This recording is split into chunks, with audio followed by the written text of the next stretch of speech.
Hello and welcome back to another video.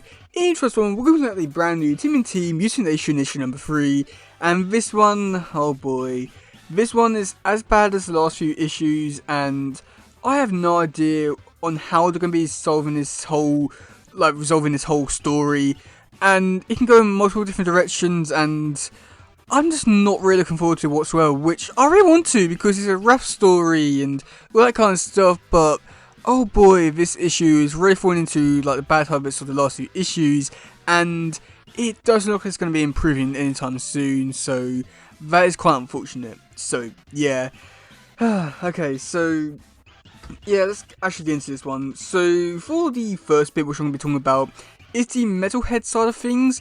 And I mean, I've already expressed my opinions on Metalhead. I don't think he's like a really great character whatsoever. I feel as though that his story has been done in the comics, and he just feels like he's just been like his character is just being dragged out just to do another story arc, which is just so pointless at this point. And with this bit here, I mean, I feel like there's some aspects which could be enjoyable with him breaking into like the most secure place on Earth to try and get some information. Like, that should be cool, and there was like one decent bit where I do get to see Metalhead fight some like robots, and do get to see like this big like double page spread where he's able to destroy these robots, and I mean that's kind of cool. But we've got the EPF trying to stop him by basically taking down the all the files, backing them up, and then also shutting them down and something along those kind of lines, I want to say, but I may be a tad bit wrong about that, but I think that's like the gist of it. And they are like saying at the end of it, oh, like maybe, oh no, like maybe like Metalhead might die, but like we already know that he's probably going to survive and he's going to be in the next issue. Hopefully that'll be when he dies. I doubt it, but yeah, I guess we'll wait and see about that. But yeah, other than that, there wasn't really too much to Metalhead in this issue, so thank God for that.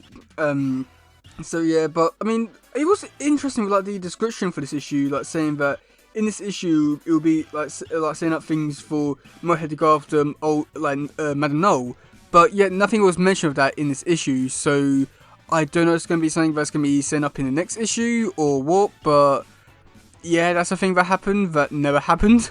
And then in for the rap side of things, we've also got another thing which wasn't like in the actual issue, but was put in the description.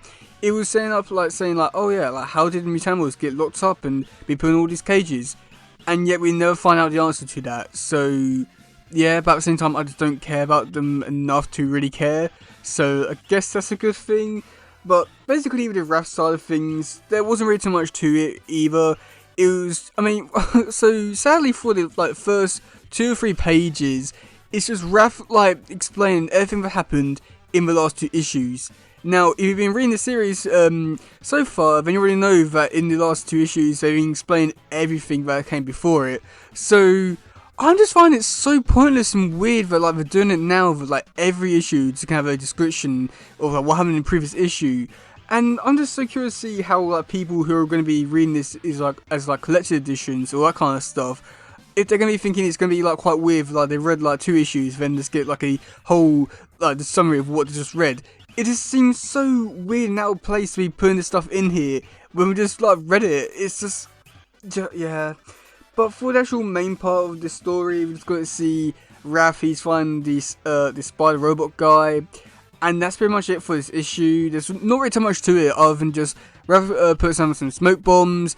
The spider guy puts on the vents, take out the smoke, and then hits Raph, and he puts him into a cage with Pete, and that's pretty much about it for this bit. And I wish I could say there's a lot more to it, but there's not really, and that's pretty much all it is for the story. Now, for the actual second story, where we do get to see Casey Jones, he's with Karai, and in this one, they're going into a room interrogating a Dogstar clan member, and this is where Karai sort of take turns with words, and she starts to beat up the guy, execute him, and all that kind of stuff. And Casey starts to realise that this is really off and just so weird for Karai, because Casey was brought on to do it's basically come on to tell Karai you shouldn't be doing this, and you could work around it and do this, but yet Karai's not having any of it. And we do get to find out that this dragon thing, which is inside of her from the Untold Destiny of the Foot Clan, is telling Karai that basically, like, Casey's, like, really bad, and, like, he's not doing anything that, like Karai's not tending to do, which is all defeats the object of Casey, like, really being there. And that's when we do get to see the dragon just, like, just tell Karai to be like, yeah, just kill him. And we do get to see a pretty awesome battle, and it's like, I mean, it was a little bit weird at first, but at the same time, they do, like, acknowledge it in the actual comic itself, so it's not as bad as what I was initially thinking at first. But I do get to see, like, Casey actually, like, blocks one of Karai's, like, attacks, and that was quite surprising. I mean, with this bit here, like, it was really cool to see all the dragon and fire thing with, like, Casey versus Karai. I thought that was, like, really interesting to see and really cool.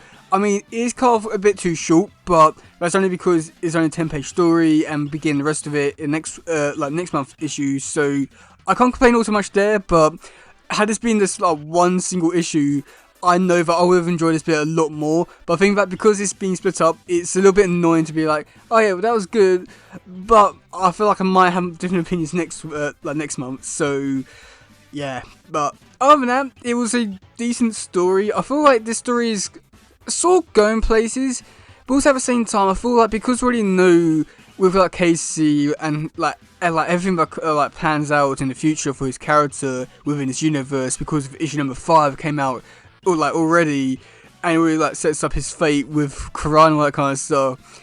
I just feel like there's no like, you know, all the emotional and all that, like the shock value kind of stuff in this issue, or like next week's, oh god, not next week's issue, next month's issue. It's just basically all just gone, and whatever happens in it, it's not going to be like a shocking kind of thing. It's just going to be like, oh okay, but we already knew about that.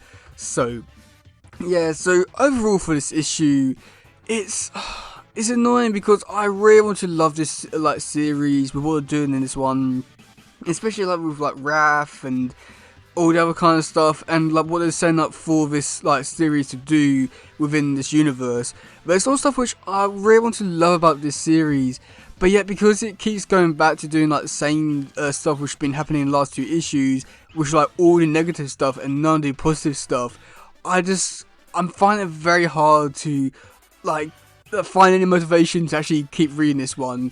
The Eric, oh god, the Eric Bowman story with Casey Jones, I do feel like that is improving slowly, but again, I feel like that's only because, you know, the main story is not really that entertaining, and also the main problem with that one is just the fact that we have to wait like an extra month to find out what happens next.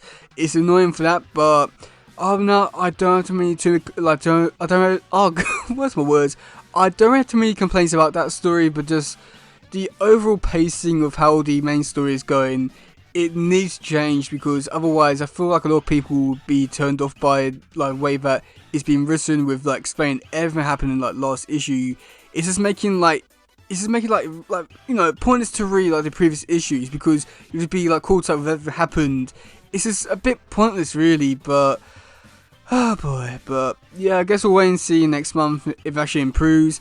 I doubt it, but I guess we'll wait and see about that. So yeah, let me know in the comment section below what do you think about this issue. Do you like it? Do you not? And yeah, that's it for today, guys. If you please share, subscribe and all that stuff. Goodbye, yo, bye.